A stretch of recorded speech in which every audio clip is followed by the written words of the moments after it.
Hi అండి. Welcome back my channel. పొద్దున్నే పల్లెటూరు వాతావరణంలో ఒక వేప పుల్ల కానీ, లేదా చింతపుల్ల కానీ, కానుగ పుల్ల కానీ, ఇంకా వాటిని పళ్ళు తోముకునే అలవాటు మీకైతే ఉందా?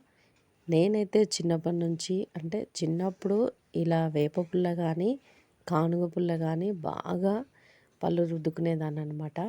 అప్పుడప్పుడు మా అమ్మమ్మ వాళ్ళతో కలిసి మసిబొగ్గులు కూడా బ్రష్ లాగా అంటే వేలుతోటి రుద్దుకునే వాళ్ళము. ఇప్పుడైతే అన్ని బ్రష్‌లే అనమాట. ఇంకా నా చిన్నప్పటి నుంచి కూడా బ్రష్‌లయితే ఉన్నాయి. కానీ అప్పుడప్పుడైతే ఇలా సరదా కోసం వేసుకునేవాళ్ళము. మా అమ్మమ్మ వాళ్ళ ఊర్లో పక్కనే ఒక వాగుండేది. ఉదయం లేస్తే చాలు పిల్లలంతా కలిసి ఆ వాగుకెళ్ళి, ఆ వాగులో ఈ దొరికే పుల్లలతోటి చక్కగా పళ్ళు తోముకొని, ఆ వాగులోనే మొహం కడుక్కొని, ఆ వాగులోనే ఆట ఆడుకుంటూ ఉండేవాళ్ళము. ఇంకా మా కోసం మా పేరెంట్స్ అయితే వచ్చి మా పిన్నయితే కర్ర తీసుకొని వచ్చేదనమాట. ఇంకా కర్ర తీసుకొని వచ్చినప్పుడు మేము అక్కడి నుంచి ఒక్కొక్కరిగా ఒక్కొక్కరి పేరెంట్స్ అందరూ వచ్చేవాళ్ళు. నా కోసం అయితే మా పిన్ని వచ్చేదనమాట.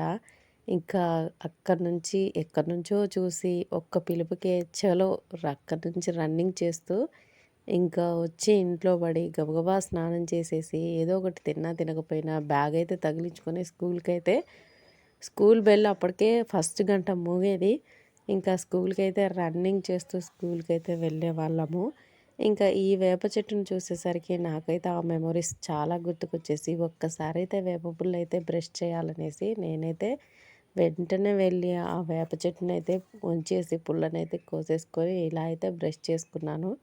ఇదిగో చూడండి మా పిల్లలు, "ఏంటి మమ్మీ నువ్వు ఆ వేప పుల్లతో పళ్ళు తోముకుంటున్నావు" అనేసి నన్ను అడుగుతున్నారు. ఇంకా పక్కనే కొన్ని చెట్లు ఉంటే మా పిల్లలైతే చూపిస్తున్నారనమాట. నా చిన్ననాటి జ్ఞాపకాలు ఇలా చాలా అంటే చాలానే ఉన్నాయి. ఓకే అండి. నా వీడియో నచ్చినట్లయితే మీకు కూడా ఇలాంటి వేప పుల్లలు వేసుకునే అలవాటు ఉంటే తప్పకుండా కామెంట్ చేయండి. బాయ్.